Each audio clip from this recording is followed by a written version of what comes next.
All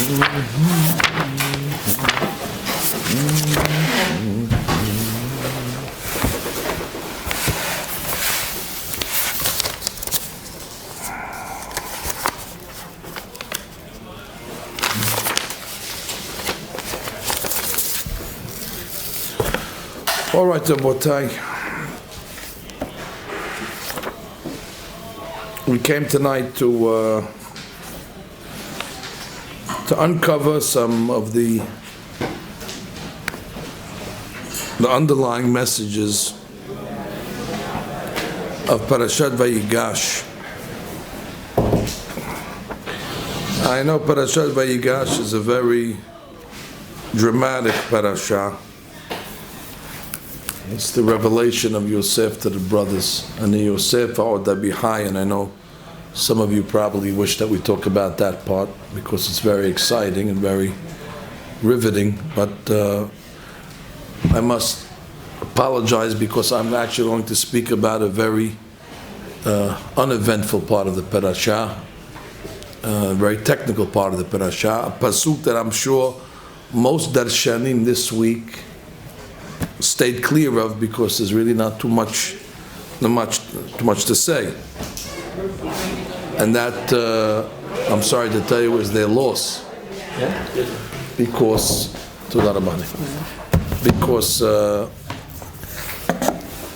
as I've been giving derashot over the years, I've come to realize that no pasuk is superfluous and no pasuk is derashalis.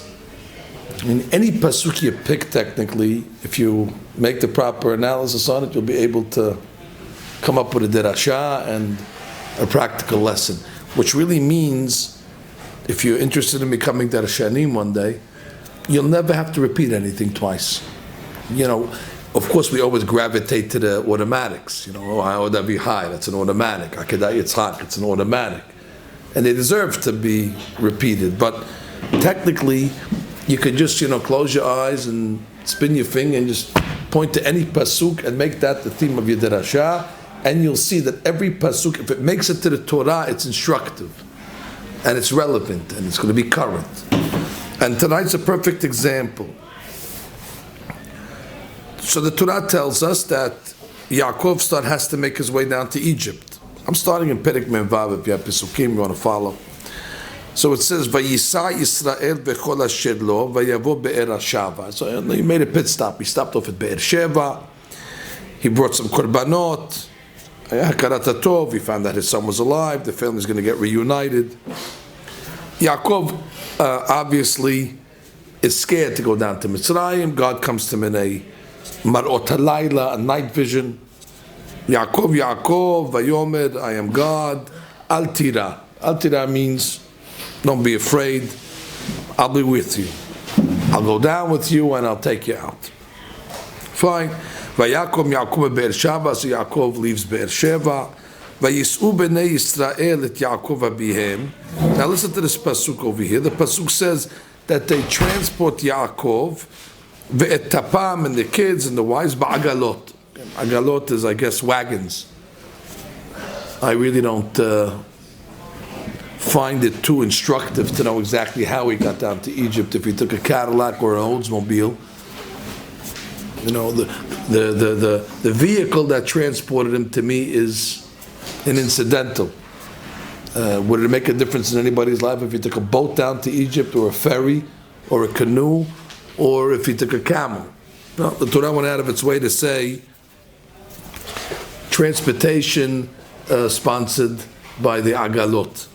Okay, maybe we'll get to that. That's just an observation. What does the Torah have to teach me that? Again, the assumption always is, if the Torah is mentioning it, there's a lesson behind it. The Torah is not just an encyclopedia of useless facts. It's not the Farmer's Almanac. Vayikhu et miknehem. Look at the next pasuk. Vayikhu et miknehem v'trechusham asher rachshu be'eretz Canaan. They took all their assets as well. Vayavo Mitzrayim, and they came down to Mitzrayim. Who came down to Mitzrayim? Yaakov v'chol zar'o ito. Explain, boys. Yaakov v'chol zar'o. What is v'chol zar'o? All his children. And all his grandchildren, and all his great-grandchildren. V'chol zar'o means including everybody. Nothing Nobody was left behind. They all went down. Okay. Now I'm assuming the next pasuk is going to give us the names, and then it gives us the 70 names of the people that went down to Mitzrayim. No problem. Only problem is, boys, there's one pasuk in between v'chol zar'o and the names, and that pasuk is Banav, Bnei Banav ito, his sons and his grandchildren, Benotav, his daughters, Ubnot Banav, and his granddaughters. You don't find that extra? I mean, what did you think V'chol Zar'o ito is? V'chol Zar'o ito must include Banav, Benotav, Bnei Banav. I mean, the Torah has to go out of its way not to explain what all descendants are. If I'm not familiar with these familiar relationships, I don't know what a son is. I don't know what a grandson is. I don't know what a granddaughter is. I know V'chol Zar'o. No more to be said. But the Torah went out of its way. Oh, Banav, Bnei Banav, Ito, Benotav, Benot Banav. And then, by the way, V'chol Zar'o. Repeats V'chol Zar'o again. So anyway, if you're repeating V'chol Zar'o again, so you don't need to tell me Banav, Bnei Banav. This is where I got stuck. Now, again, I agree. It's a technical pasuk over here. What musar, what hashkafa can we bring out of a pasuk that just says sons, grandsons, granddaughters? What do we learn from that? Stay tuned. But before we get to the dirash, we just have to take care of some pshat business. Before we get to the dirash business, we got to take care of the pshat business. Okay, boys, Banav, singular, plural? Plural, and then we understand why 12 tribes. Banav. Bnei Banav, singular, plural? Plural. If you look at the names of the children that came down, you'll also see there was plenty of grandchildren that came down as well. That's plural. Okay, let's just skip a word. Benot Banav, granddaughters. Plural, singular? Plural. So that she jumps up and says, wait, hold it. Granddaughters, he's trying to identify them. That she identifies them. We see two granddaughters, Legabe the 70, and they are Sarah bat Asher. Asher is a tribe. They have a daughter. He has a daughter called Sarah bat Asher, and Yocheved is the daughter of Levi. So those are the two granddaughters that she identifies them as part of the list. At that moment, the Ramban levels an all-out attack against Rashi, and the Ramban says, I don't know what you're talking about, Rashi. You're trying to figure out this plurality business over here. What are you going to do with Benotav? The Pasuk also says Benotav. So, you went out of your way to solve the Benot Banav, the granddaughters, but Rashi, you know good and well that Yaakov had one daughter called Dinah, and the Pasuk still says Benotav. So therefore, how are you going to get out of that one? So Ramban has his own mahalach. Ramban says you could call one child and use plurality. It's not a problem. And he brings it out from later on when you're listing the names. It says Ubnei Dan, Hushim. Hushim is only one. Ramban says, it's a way of style. You can say that his children. Who was his children? No, Hushim. You can say the plurality. So therefore, there's no problem. But you, Rashi, that went out of your way to try to find two, you must hold its davka. So you that hold its davka, what do you do with Benotav? Okay, if that's the attack, we can defend Rashi. The defense of Rashi is based on what the Mizrahi says.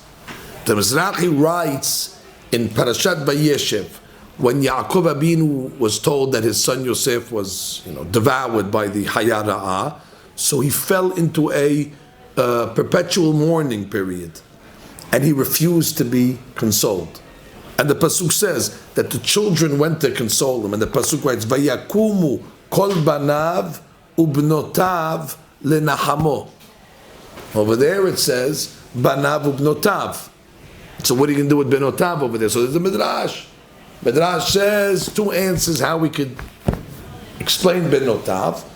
And the one answer the Midrash says that Benotav could be referring to the Hazal that say that the Shivatim were actually born with twin sisters. And therefore, it's a mistake to think that Dinah was the only daughter. No, there were many daughters. Each tribe was born with a twin sister, and that's Benotav. And therefore Rashi by us doesn't have to explain benotav. It's pashut. There was many benot. Or the Midrash says that there are some families that call their daughters-in-law their daughter. Some families, I don't want to say what they call their daughters-in-law, but let's say in a good family. So the Chazal say, "V'yesh shekorim lekalotav benotav." So therefore, benotav is lav davka. So therefore, over here we could say mean the same thing. When it said banav ubnotav, benotav, Rashi will explain, means kalotav. Are we good? Now go back to our pasuk, but it also says v'chol zar'o. How are you going to learn v'chol zar'o? I have a simple explanation. V'chol zar'o could mean children, grandchildren. V'chol zar'o means great-grandchildren. And we have indication that there were great-grandchildren that went down to Mitzrayim. The proof? When listing the 70, it says, Yehuda had 2 sons called Peretz and Zerah, and Peretz and Zerah are Yaakov's grandchildren. And then it says, Ubne Peretz, Hesron v'Hamul. Hesron v'Hamul are the great-grandchildren of Yaakov. So therefore the Pasuk is saying, Banav, Bnei Banav, Benotav, Benot Banav, V'chol Zar'o, meaning V'chol Zar'o, the great-grandchildren. You're following so far? Good. We didn't say anything. This is just, I can't go into the deeper analysis unless we get the Pasuk al Pi Pshat, just to know what every word is. I did see a beautiful observation from Rabbi Eliyahu HaKohen Izmir. Rabbi Eliyahu HaKohen Izmir wrote a sefer. The sefer is called Simuchim La'ad. And he gives the rashot on the parashiot, and he says beautifully, he says like this. He says, let me explain to you.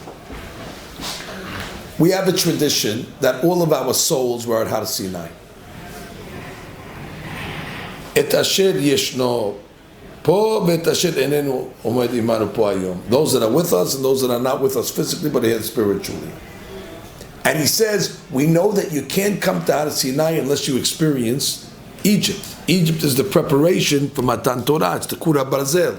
You need to go through the furnace first. So therefore he says, if our souls were at Matan Torah, they had to be in Egypt also. There's no direct flights to Matan Torah. You got to stop off in Egypt first. And we even say it. Every morning in the prayer we say, Mitzrayim Ge'altanu. You took us out. 10 Commandments. God's talking to you. Anochi Hashem Elohecha. I am the God that took you out of Egypt. So it says Rabbi Eliyahu HaKohen Izmir, that means our souls were in Egypt.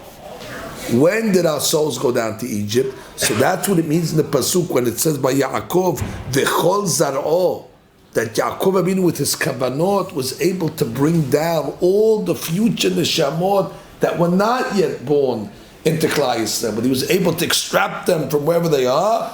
And therefore he brought Kol Zar'o down. So that's a spiritual descent down to Egypt in the Neshama form. A deep explanation of V'chol Zar'o.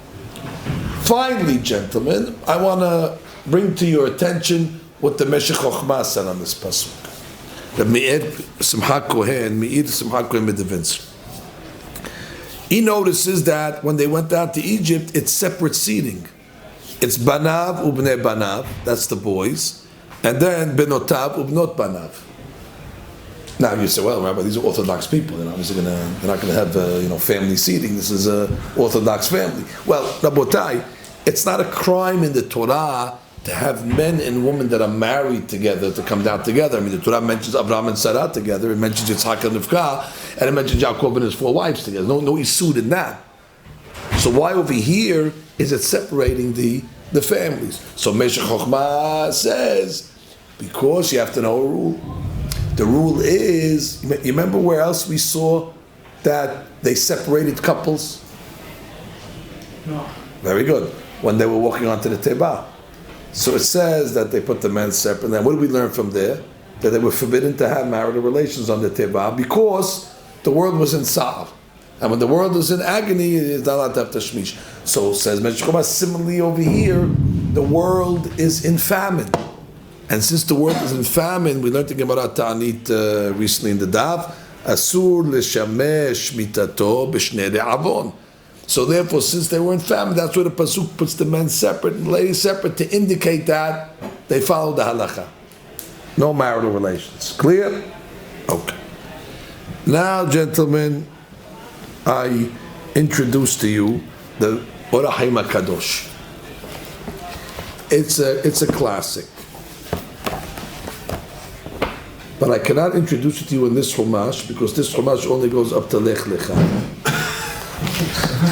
I brought back up. That's fine. You brought back, okay, that's good. Redundancy. Okay, you saved the day. That was a good move. So it says over here in the pasuk.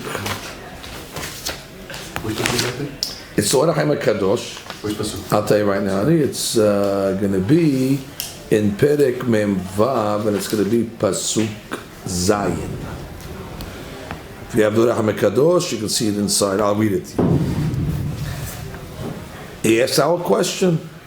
Ahar she'amar b'samuch Yaakov v'chol zar'o. Once you told me in pasuk Vav that it's Yaakov v'chol zar'o, lo haya tzarich lomar pa'am bet banav u'bnei banav. You don't have to tell me who they are. We know kol zar'o, who it includes.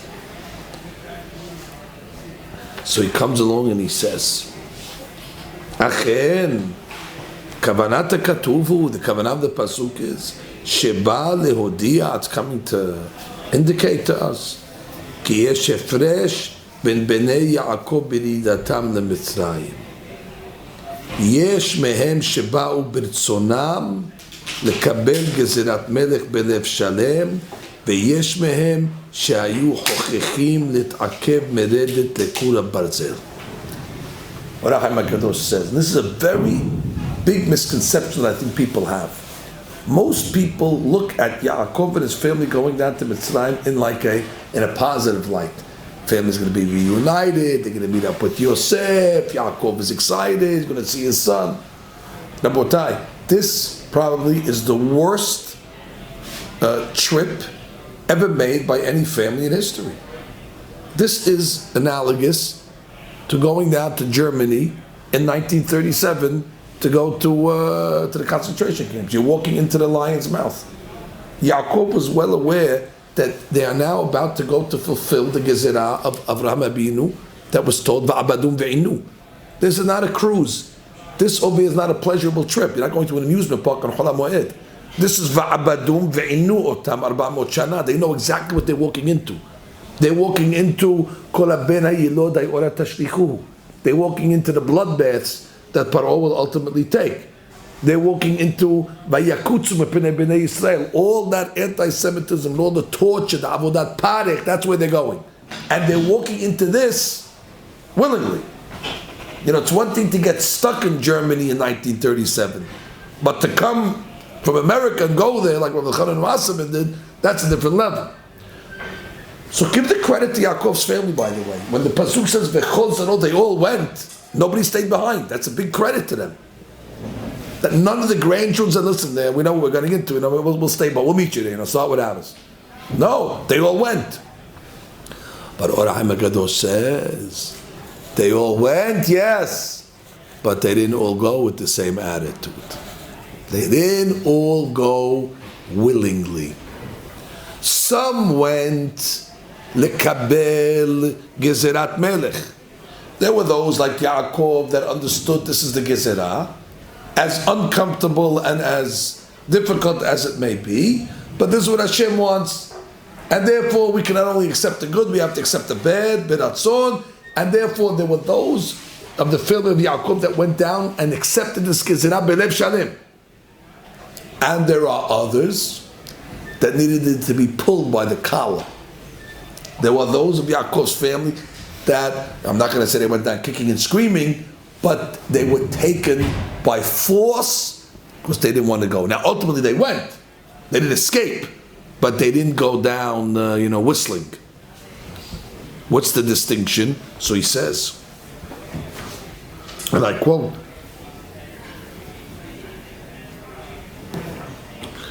יש מהם שבאו ברצונם לקבל גזירת מלך, ויש מהם שהיו הוכחים. הוכחים was like they were hesitating. להתעכב, they wanted to delay. מרדת לכור הברזל, can't blame them. They didn't want to go down to the כור הברזל, to the fiery furnace. ויציינם הכתוב. Listen to this, boys.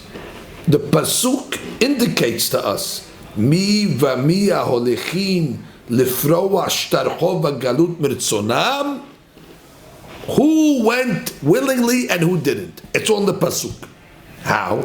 This is an unbelievable dissection. He says, when it comes to the first group, it says, Banav, Ubene Banav, Ito. What does Ito mean? With him. With him, says Rabbi, doesn't mean physically with him, but it means philosophically with him, which means they had the same mindset. Ito, which is just like Yaakov Abinu went down Miratzon, his sons and his grandsons were Ito. Yaakov did not have to tell him anything. When they saw Yaakov going down the Kabel Gesirat Melech, they followed. They were Ito. However, look at the next part. Benotav, the daughters, Ubnot Banav, the granddaughters, Vechol Zar'o, Hevi Ito. Oh, doesn't say Ito. There's one extra word. You know what Hevi Ito means? He had to pull him. They didn't go into the Agala willingly. He had to throw them into the back seat of the Agala and lock the door, make sure they don't go out. Ora Chaim Kadosh's language. He says, Ve'amar banav ubnei banav ito. Pirush, elu lo tzrach la'aviamhu elahem me'atzmam ba'u. They came on their own, bedomelo, like him. Ve'ahar kach sider otam shelo ba'u mertzonam. Then you have those that didn't come willingly. Now listen to the language. Ad shehutzrach Yaakov lehoridam ba'al korham. He had to take them against their will. Vehu omro benotav ubnot banav bechol zar'o pirush bene banav elu hevi ito mitzrayma. Pirush hu hevi'am. He had to bring them. Lo lirtzonam ba'u, but they didn't come willingly. Now I ask a simple question on the Ramban Kadosh. It's a typical Gemara question. And the question that I asked is, "My nafkamina." What's the nafkamina? This one came willingly. This bottom line, sof davar kol nishma. They all came down. All's well that ends well. At the end of the day, no man left behind, no girl left behind. So yes, someone kicking, someone smiling. Oh, what's the nafkamina? My benayu. What's the difference? At the end of the day, they all went down. Why does the Torah go out of its way to tell me that there was a difference in the attitude? So says the Ramban Kadosh, there's a phenomenal nafkamina. And here it is. V'ra'iti latet lev l'divrehem. Our rabbis tell us a rule over here. If you remember, when did the Shi'bud Mitzrayim begin? Shi'bud Mitzrayim doesn't begin until all of the descendants, or those that descended down to Egypt, died. Like it says in next week's Parshat, Bayamot Yosef, V'chol Echav, V'chol Adorahu, and once all of that generation passed, then Vaya'avidu. Yes, boys? So Ramban Kadosh says, wait, so then something happened here. You're telling me that Yaakov went down to Auschwitz willingly, and the boys went down, and the grandsons went down, Miratzon. But guess what happened? When they got there, it wasn't Auschwitz. When they got there, actually, it was the opposite. Red carpet, white gloves, carte blanche, Goshen, their own city. Says the Rabbi, because what happened to this whole Gezerah? They went down, they were afraid, it's Abadum, it's Inu, the whole story. And when they got there, there's no Abadum, and there's no Inu, and there's no nothing. It actually was a pleasurable experience. What happened to the Abadum ve'Inu? And here's the subject that we came to discuss tonight. He says,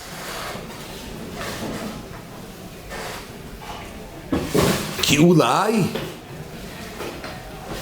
why were they able to bypass and sidestep the shi'bud? The brothers never experienced the shi'bud. Why? Ulai shezeh haya lehem letashlum. Maybe that was a payment and a reward. Kabbalat gezerat melech beratzon.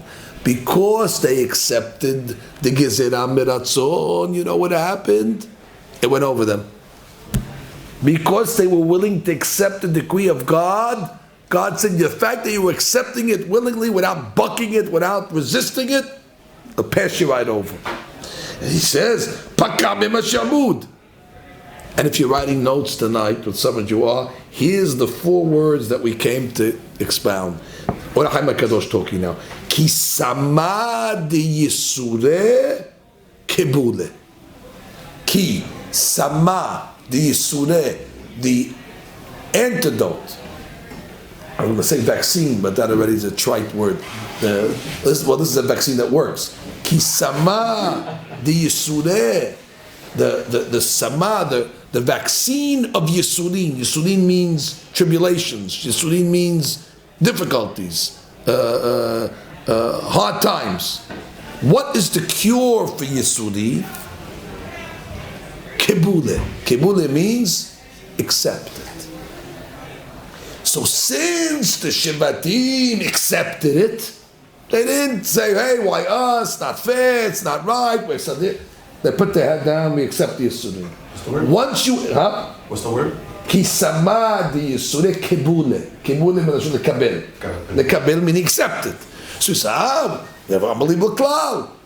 If you accept the yisurim, they go away. So they were vaccinated. So when they came down to Mitzrayim, they came down with the vaccination called kebule. And you don't need a booster for that. That's just one shot. And when they came down, guess what? Nothing was there to greet them. No Auschwitz. Why? That causes the Yisurim to disappear. But he says, but if you know that the girls didn't fare that well, because Sarah bat Asher was alive at the time of the Shi'bud. You know why? Because she went down against her will. She wasn't vaccinated. She didn't have the Sama of Kibule. And since she didn't have the Samav Kebule, it hit them. So,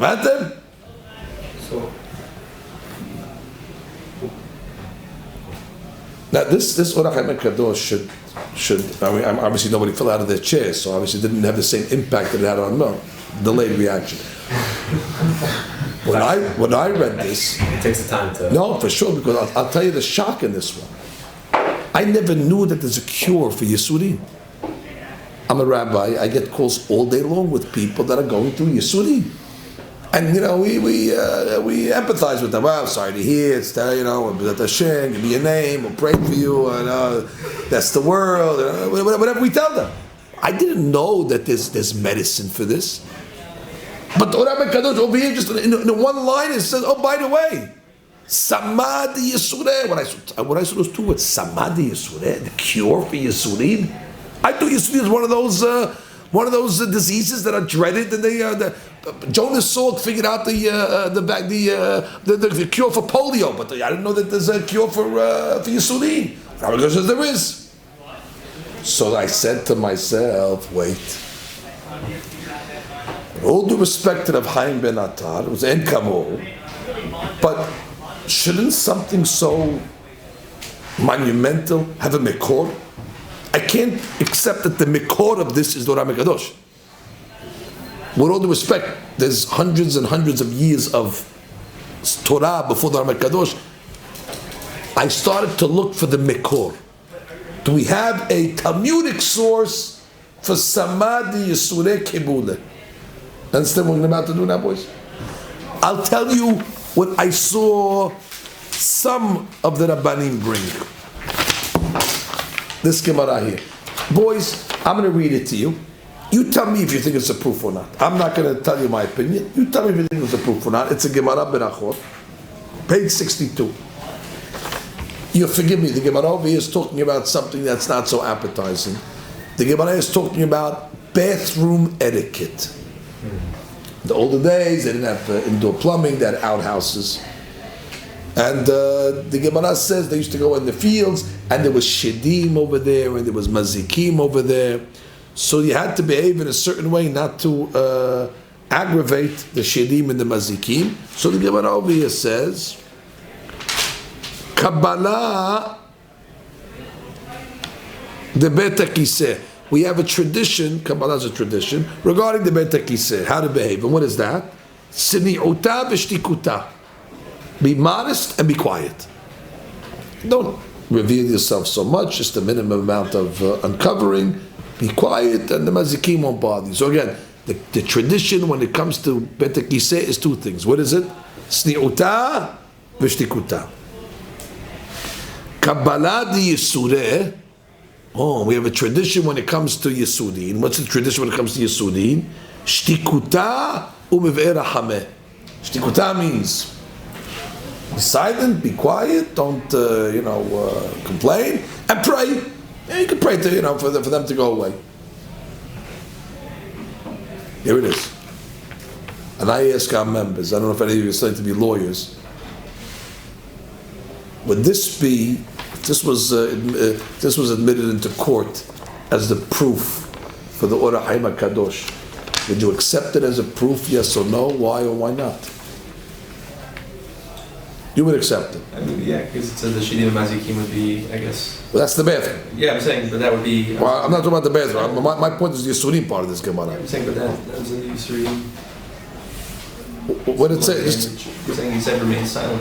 Right. Whenever you But pray, then it says to pray. whenever you pray for it, does that mean that you're What did it say in this Gemara, gentlemen? It says the tradition that we have when it comes to Yisurim is to be quiet and to pray. doesn't mean It you're means that there was a accepting previous idea that I guess showed this. No, I have no problem. I accept the tradition. But where do you see this Gemara that it's a cure? Both words are from Kabbalah, no? Where do you see that it's a cure? All it's telling me is the behavior that you have to have when it comes to Yisurim. The approach to Yisurim is shtikuta. Where does it say, and then they'll disappear? Where does it say this Gemara that, and therefore, and do this, and everybody will live happily ever after, they'll go away?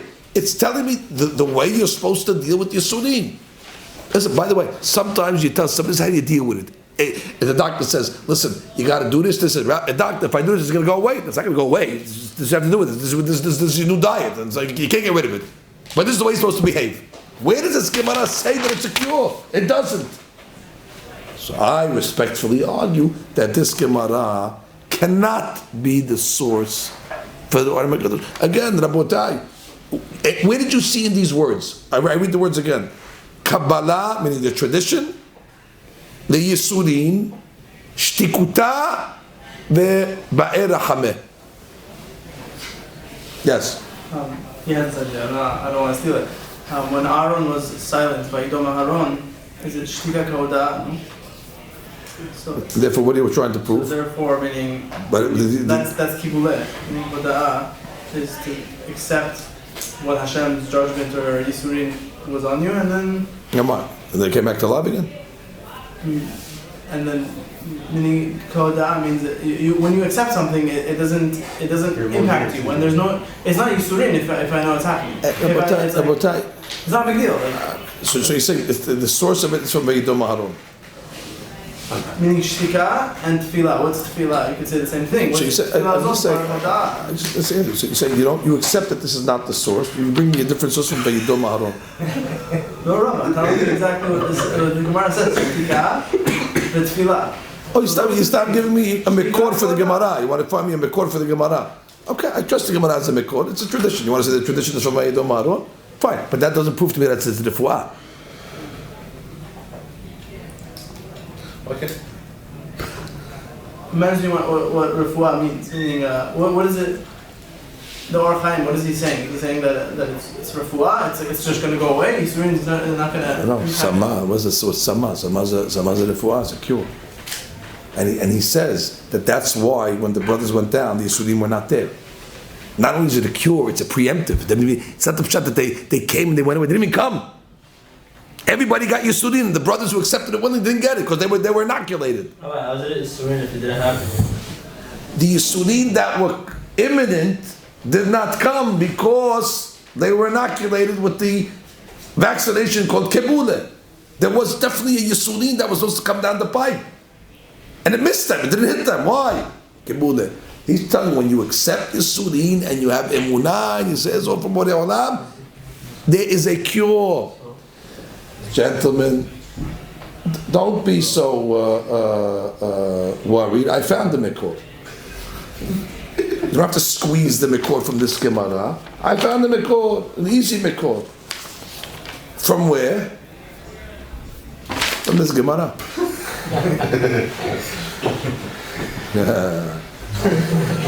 But in order to get the proof in this Gemara, you need to consult. I know you boys study the Talmud. You need to consult with this piece of paper. This is the book called the Aruch. You know what the Aruch was? The Aruch was one of the Rishonim. He was the master of Talmudic language. Many times when the Rashi is trying to find a definition of a new Talmudic word, he'll say, Kach Piresh Aruch. So I don't want to trivialize it like it's the Talmudic dictionary, but that's what it is. It's one of the Rishonim that was a master in etymology and words, and he wrote a whole list of words, alphabetical order, that whenever you come across these words, this is the way to interpret them. So he's the expert.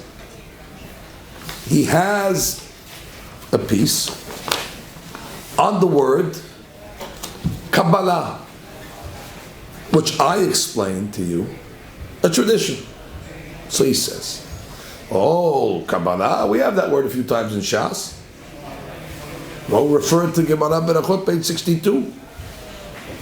Where the Gemara just comes along and says, Kabbalah de Bet Kiseh, the tradition when you have to the Bet Kiseh, Shniuta v'Shtikuta. Now he explains it. Pirush, Im Adam sanua v'shotek bebet Kiseh, if a person is quiet and he's sanua on the Bet Kiseh, he kemi'ato.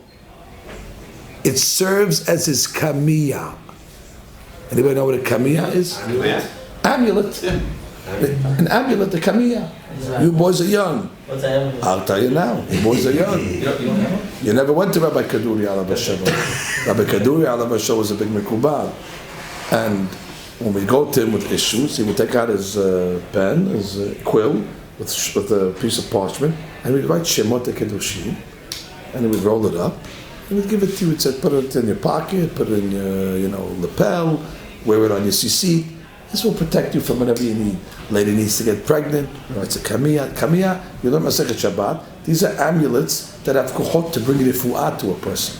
Sometimes you take the amulet and you scrape the letters of the amulet into a cup of tea, and you drink it. There's amulets that work. That's called kamiyah mumhe, like the Gemara Shabbat said. And then you have kamiyah she'ena mumhe. Rabbi Kaduri, his kimi'im were mumhe. The Talmud's kimi'im, you could rest assured, they are tested and tried. So according to the Aruch, he learns the word Kabbalah. Kabbalah means a kamiyah. And he explains the Gemara, if you want to be saved from the damage that happens in a bathroom, namely the mazikim and the shedim, how are you going to get saved? The remedy for that is, the kamiyah against that is siniuta v'shtikuta. And then he writes, Kabbalah the Yisureh, and the Kabbalah for Yisurin, Shtikutam v'rachameh, Kilomar, Misha miyutzar, if somebody's going through an adversity in his life, Kimi'ato, you know what his Kimi'ah is? You know what his amulet is? You know what his cure is? Hamatzilato, that will save him, Me'otana Yisurin, Lishtok v'lehetpalel. Therefore, according to the Aruch, we see now a mekor barur for the Rabbi Kadosh. He's learning Kabbalah means refuah, kemi'ah. And the Gemara tells us something amazing. When a person is going through a difficult time, there's two ways to react. One way is to contest it and to oppose it. Why are you doing this to me, God? It's not right, it's not fair, I'm not going to shul now, I'm not going to learn anymore, I'm stopping to give tzedakah, I'm angry. God says, you're angry? You're pushing it back? Well, it'll only get bigger. The Yisurim will only spread. But somebody that puts his head down, when you put your head down, what happens? The wave goes over your head. But those that stand in front of the wave knocks them down. So therefore the Gemara is saying, listen, there is a tried and tested method. It's a kamiyah against you. Now you don't have to be a mikubal for this. You don't got to go to Rabbi Keduri. The Gemara is giving it to you. The kamiyah, and you don't got to write it. It's something that's it's an attitude. And the attitude is what? First, don't buck it. As she says, shelo yib'ot. Don't kick it. And number two, pray to God. That already is a shot in the arm, and that is the road to recovery. Now, it doesn't say that the Yisurim will go away the next morning, but already they'll dissipate. That's the kimiyah again. Now, you trust the Gemara's remedies? I trust them blindly. Now, I'm not interested if the CDC agrees with this Gemara or not. My point is that if the Gemara tells it to us, rest assured, this is a kamiyah mumheh. That's the Mikor of the Rahim. Gemara Berachot Tav Samich Bet Lefi Pirush Aruch. The only question was, if I may, I found this Gemara a little strange in the sense that the Gemara is connecting two random items: bathroom and Yisurim. Now I understand you want to give me, different remedies. So the Gemara decided to, give me a remedy for the bathroom scenario and then Yisurim. I mean, sounds a little random. What about athlete's foot? There must be a kamiyah for that too. which means the Gemara must have seen some sort of linkage. Unless you want to just say, no, the Gemara's giving you kamiyahs, and one for this, one for that, garden variety, and that's it. I can't accept that. Is there a connection between the two? Kamiyah of the Bet HaKiseh and the kamiyah of Yisurim. I'll now present to you what I found in the Sefer of Rabbi Yehuda Aryeh Di Modina. He wrote a commentary on the En Yaakov on this Gemara. But in order to appreciate it, I want to show you one other piece. And the piece is, I brought it from the Shem Shemuel, who's the Admor from Sokotchov. He goes into the concept of why the Torah goes out of its way to mention the Agalot. Why the Torah needs to tell us how Yaakov was transferred. First, he gives us some etymology. Why are Agalot called Agalot? Where did that get that name from? Agalot. Anybody know? Egel. Egel? Okay. Why? What's the Egel's connection? Yosef is not a connection with the... No, give me the Rashot. I'm giving you a basic etymology. The word Agala, which is a wagon. Why the word Agala is called an Agala? Very good. Hazak Baruch. Very good. That's exactly what the Admor Sokotchov says. The word Agol, Agala, means a circle. And since the Agala is moved by the wheels, so the wheels are round. Remember the wheels on the bus? So the wheels are round. So therefore we call it an Agala because of the wheels, the Agol wheels. So interesting. Agala is not for the top of the Agala. Agala is called Agala for the bottom. By the way, even in America today, they say, you got a new set of wheels. They don't call it the car, they call it the wheels, because that's the part of the vehicle that gets it moving. So therefore, Agala would be the old term, set of wheels, set of Agala, set of tires. So far, so good. Says the Rav that the reason why he sent them, he didn't send them wagons, he sent them wheels. It's a very important yesod. We always say, a wagon. The remez is not on the top of this vehicle. The remez that he was sending his father is on the bottom of the vehicle. It's in the wheels. And then that Admor Sokotchov introduces to us a special wheel that you might have heard of, and it's called the Wheel of Fortune. The wheel of fortune is a wheel where you have some people that are on top of the wheel. Those are the people that are enjoying prosperity and good health, good times. And then you have people that are on the bottom of the wheel. Unfortunately, those are the people that their mazal is, being strained and being tested. And the Admor says that one thing about the wheel of fortune, the wheel of life, it's not stuck in one place. It moves. And it's very possible that you could be on top one day, and when the wheel turns, somebody on top could be on the bottom. And likewise, somebody on the bottom, when the wheel turns, can move to the top. I've seen it with my own eyes. I've seen people that were on top of the wheel when they went to sleep at night, and when they woke up in the morning, they found themselves on the bottom of the wheel. That's how fast the wheel can turn. And likewise, I saw people that were on the bottom of the wheel, and overnight, their mazal changed, the wheel turned, they were on top. That's the nature of the agalah. That's the nature of the wheel. And he goes on to say, והוא רמז ומשל נפלא על מאורעות האדם בילדי יומו. The wheels represent an unbelievable mashal for what goes on in life. כי אין ירידתו והשפלתו נקראת ירידה בהחלט. He says, when people fall and people are in a low place, it's not forever. You have to know, if you're going through a hard time or going through a dark period, it's never forever. Because the wheel's always moving. Vayi erev, vayi boker. Even in the North Pole, where the erev is a long erev, but it's not forever. V'hacham haro'eh tanolad. The wise man sees, ro'eh bechol yirida. Once a person reaches rock bottom, what's the next direction? The next direction is you got to go up. So whenever the Hakam sees a Yirida, every Yirida he sees a potential now for an Aliyah. When he finds himself on top, he's always worried. Because he says, I'm on top, but the next position or the next direction is down. So therefore they're very, very cautious. And therefore they understand that he gives us sound advice. Don't let Yisurin and adversity crush you. Put your trust in God. The Yiridah sometimes is just so he can go up.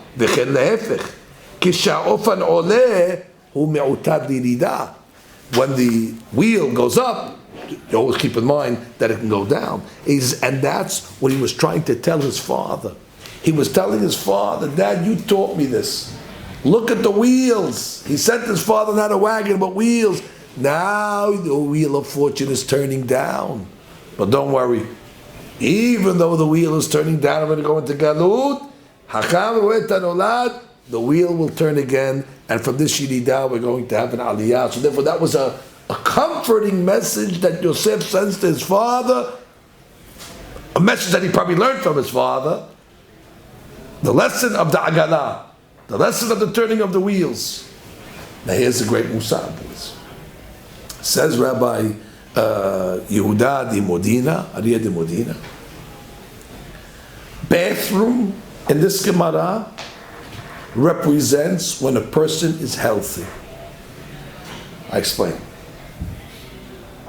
Thank God, when a person is able to go to the bathroom and everything's working properly, that's a sign that he's in good health. A lot of times the beginning of sickness is indicated in which symptom? Bowels. Like going to the bathroom, digestion. That's why when we come out of the bathroom, we make a beracha. Rofei kol basar. We're healthy. Rofei kol basar rofei la'azot. The bathroom represents when a person is feeling good, he's sound, he has his health. The bathroom, according to this Rab, one time there's a Gemara in Berachot says that they saw one of the rabbis and they saw his complexion was very, very, very nice. He had a good complexion. They said, Rab, you look so good. He said, from here to the yeshiva, there's 13 bathrooms. And I'm able to, I go to each one. Meaning you say, Baruch Hashem, my bowels are working, my body's working good. That's why I have such a good complexion. So you have Gemariyot that show that Betek Yiseh doesn't only mean in the bathroom in the negative sense of it, that we think of it, in the dirty of it. But The concept if a person has a bet kiseh, you're doing good. So you know what the Gemara is telling us? The Gemara is juxtaposing bet kiseh, which is the top of the wheel when life is good, and then Yisurin, that's the bottom of the wheel when life gets bad. And therefore the Gemara say, when you're on top of the wheel, you know what the kamiyah to protect you of the bet kiseh, that you should not fall from your position when you're having success, when you're enjoying prosperity, when you're enjoying good health, when life is good. 2 items: be tsanua and be quiet.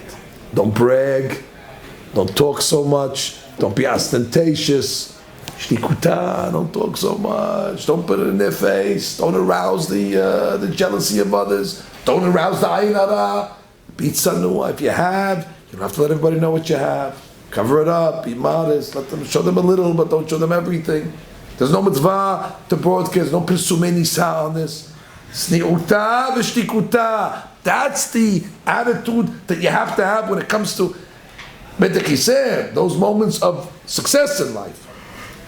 And I've seen many wealthy people, and they live in a very low-key life. There was one wealthy guy from Denver, lived in a very, very, very simple way. And I once asked him, and he said, we survived the Holocaust. We already learned what it means to be, ostentatious. And we vow that if we make money when we come to America, we're going to just, we'll have money, we'll be comfortable, we're not going to let anybody know what we have. Sni'uta v'shtikuta.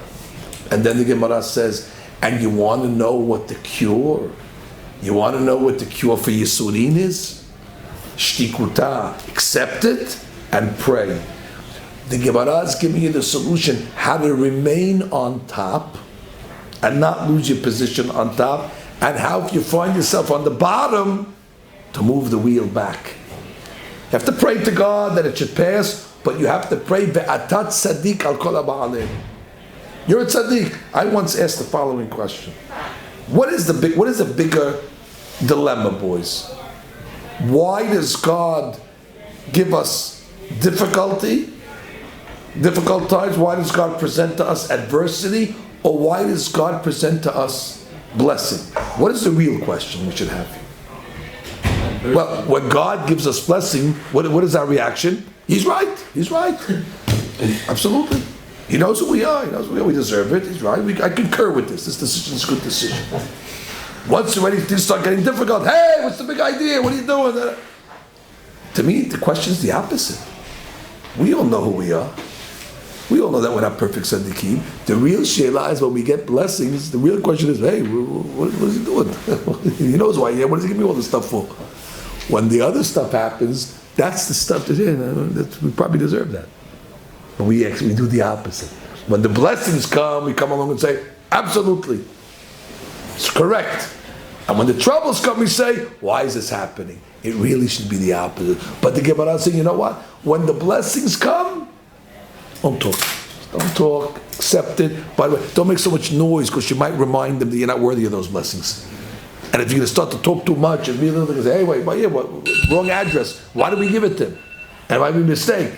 And when the Yisurin come, don't bark, and don't buck, and don't contest. You know what? You haven't made a mistake in 5,700 years. You're not going to start with me. Well, he knows what he's doing. He has good accounting. Oh, you put your head down? Very, very quickly. Sama the Yisure Kebude. That's the Yisod. The remedy of Yisurin is lekabel otam. It's not just an attitude, it's a remedy.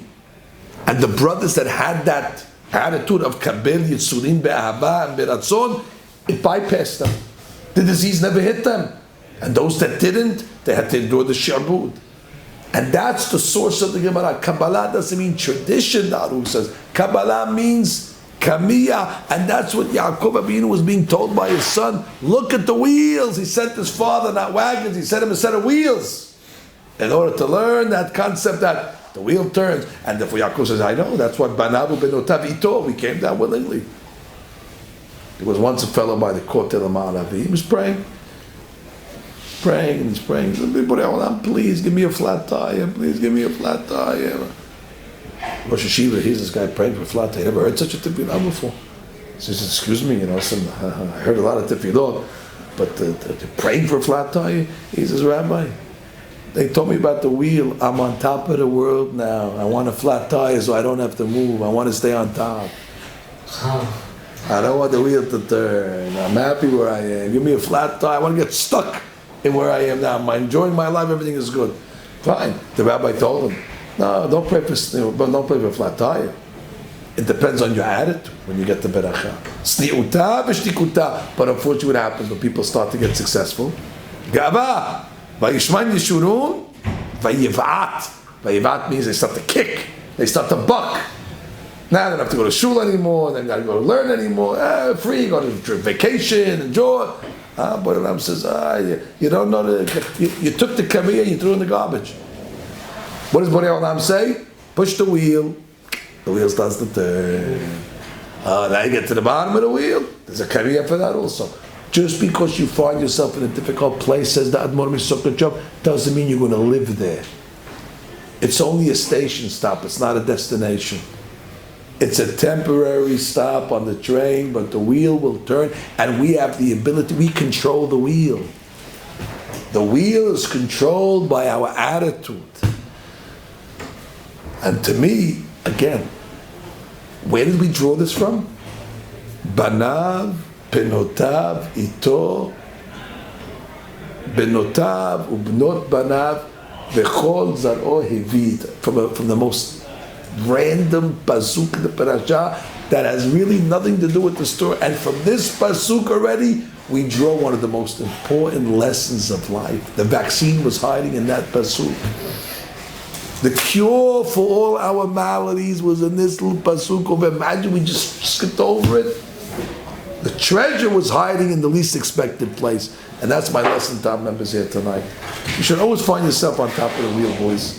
But I'm a little older than you, and the people that I've met in life, I haven't met anybody yet that just remains on the top. I've noticed that the wheel turns for everybody. Everybody at some point in life found themselves not on top of the wheel. But I also noticed that those that found themselves on the bottom, they always got out of it eventually. But we're teaching you how to get out of it quicker than later, sooner than later. And that is using the Ora Haim HaKadosh technique of Samadhi Yisureh Imulim. Good? Okay, we'll stop over that, please.